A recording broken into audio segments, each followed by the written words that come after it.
Hey guys, my name is Shakir, and my story is a little different than most. I am an immigrant from the Middle East, and if you know anything about the Middle East, you can only begin to imagine the struggles we went through. After immigrating to the United States, and plenty of personal and financial hardships later, I finally reached my version of the American dream. The vehicle that helped me reach my financial freedom was real estate. Now, I run multiple 6- and 7-figure businesses, and I like to help others. That's why I'm here.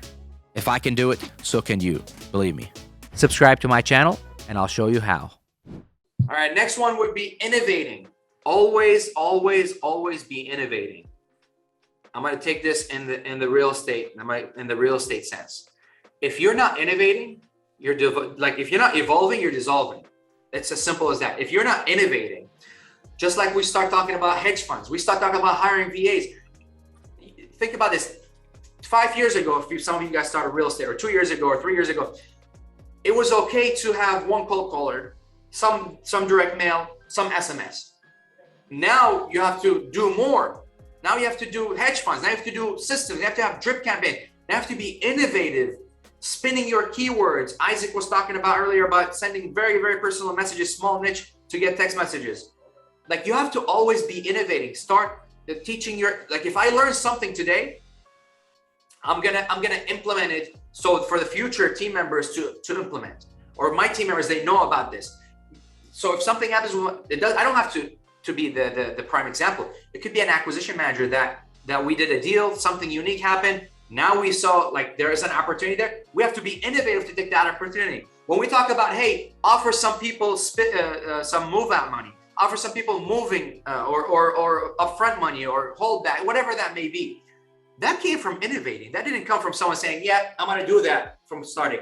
They probably said, I want to do real estate. They did 10, 20, 30 deals. And then the 30th deal was like, hey, I don't have money. I need money right now to make this deal. And they're like, okay, I can give you some holdback money. Then you can refund me after you close the deal. I refund you after you close the deal. Is that cool? Okay, cool. They just became innovative in a step to enter in between, like to do whatever it takes to lock up a deal within means, right? That's what innovating means. You're always tweaking your business. But if you leave your business for more than 3 months in this era, I feel like you're left behind. If you're 90 days outdated, you just might as well just shut up, close shop, because your leads are probably going to decline. You're closing it like that. It's just simple as that. You're going to struggle. The team drives your ideas. Stop relying on your team members to be the innovators. They can help you with that, but they can't be 100% the innovators because they're busy driving your ideas. They have enough on their plate. You are the innovator. You take the feedback they give you, just like I said, hey, this deal, we have to make it happen. If you don't give them $10,000 to move out, we can't make it happen. They brought you a problem. What can we do? You innovated with it, or they can give you what to do, but now you can make it better. You can put it in a manual. You can take it a further step. Okay, let's do a manual where we can send people what to expect if they don't have money. We can hire a moving company. We can do this. You become the innovator. Use the team to drive your ideas, but take the feedback to innovate better. Always, always pay attention to those small signals, because you're not on the phone every day. So take the feedback, make the door open, make the meeting setting open where you can take feedback, take constructive criticism. If you don't, you're going to be left behind because you can't innovate. If you think your ideas are only the brightest ideas, then you're in denial. Your ideas only come from trial and error. And who does the most trial and error in your company? Your people. Third one, be involved. I'm sorry. I was just going to say, I mean, it does take a real leader too, to get that feedback and for them to open up. Like if you're driving like, hey, we're going to do this, we're going to do that, we're going to do that. And then you're telling everybody what to do and directing the entire time, and you're not listening for feedback and stuff like that. It'll drive people to just turn their brain off too. And they won't give you the feedback that you need. 100% agree. So that's one thing. Like we've been working on that like for months. And I'm gonna bring someone to talk about Valerie. Valerie is an amazing human being, and Evan, you're an amazing human being. I feel like you're too nice of a guy, so I actually want to talk about both of you guys, because you were being taken advantage by people that you cared about. And Evan, one day you called me about somebody, and I said you're gonna have to let him go soon. If not, try to massage it go your way. I think a month later you came back and you said the best decision you did in your life was that, because you stood your ground. And Valerie, you're an amazing human being. You're a nice person. But a nice person doesn't mean a great, like, we like to be liked. People like to be liked. I get that. We want to be liked by our peers, but that doesn't mean we're gonna compromise our leadership. When I talked about leadership earlier, the professionalism, like be firm as needed, proper, no gray area, like that has to take place. You have to be firm when needed. You can't let people walk all over you. And Valerie, I'm putting you on the spot. What happened when you did that? The first time it happened to you, I warned you. The second time it happened to you, what happened? So the biggest mistake I did was hiring friends, and I saw a lot of potential. They're like, oh my God, they're hungry. And I gave them the opportunity, and at least they were motivated to come to work. We had the same culture. They vibe with me. And little by little, I would get the phone calls. Hey, I'm going to be late. My cat ran out the door. I'm going to be 15 minutes late. And then they just started coming in, and they started getting entitlement issues where, hey, I don't know, it just started adding up and stacking up. Can you give me that sample that you gave? Because you gave me a great example. You said, I laughed when she told me this. She's like, I get a call like they're late. Hey, by the way, do you want coffee? Yeah. Yes, hey, I want coffee. By the way, I'm going to be late. By the way, and that was their excuse, and I was okay with it. I'm like, okay, yeah, just bring some coffee, you know. But it started adding up, and next thing you know, they went out to lunch on a Friday, and they never came back that same day. The whole team, they left on the 4th of July weekend and never came back. It was already 5, 6 o'clock. I'm like, where are you guys? And they wouldn't answer my calls. It's just 15 minutes. Little by little added up to a whole afternoon of MIA. They're my friends. And then when I told them, hey, you guys are out, then it's the worst part because they started slandering my name on Facebook. They didn't see me. They didn't respect me at all. They didn't respect me. No matter how many times I was nice to them, it's just, that was a whole mistake. And when I told you, so I'm like, hey, I fired the whole team. You're like, good. Finally. It was positive. I know it didn't feel good, and then because I saw this coming, I told Valerie, I said, and she was fighting me sometimes for that. I'm like, Valerie, she's like, well, this person came in, I'm about to hire them, so they don't drink, and they're like, yeah, and I'm like, wait, why are you telling me they don't drink? Because they told her this sob story that they're finally sober, and she's like almost like this savior, like. I'm like, you can do this. You can hire people like in need. That's great. When your company is 100% automated and like things are going, but you can't rely on people that are barely standing up. I mean, like barely like holding high standards for themselves to take your company to high standards. Mm-hmm. And that was like the biggest thing. And she has a beautiful heart. She's trying to help, right? Like it's like, it's a win-win. I'm helping them and they help me build my company. But let's be realistic. Building a company is not easy. Taking off in the rocket is the hardest thing. It takes 80% of the fuel for the takeoff to penetrate the atmosphere. So what makes you think building your company, which is a year old or 2 years old, 3 years old, 5 years old, is going to take some minimum effort from some Joe Schmoes? It's not.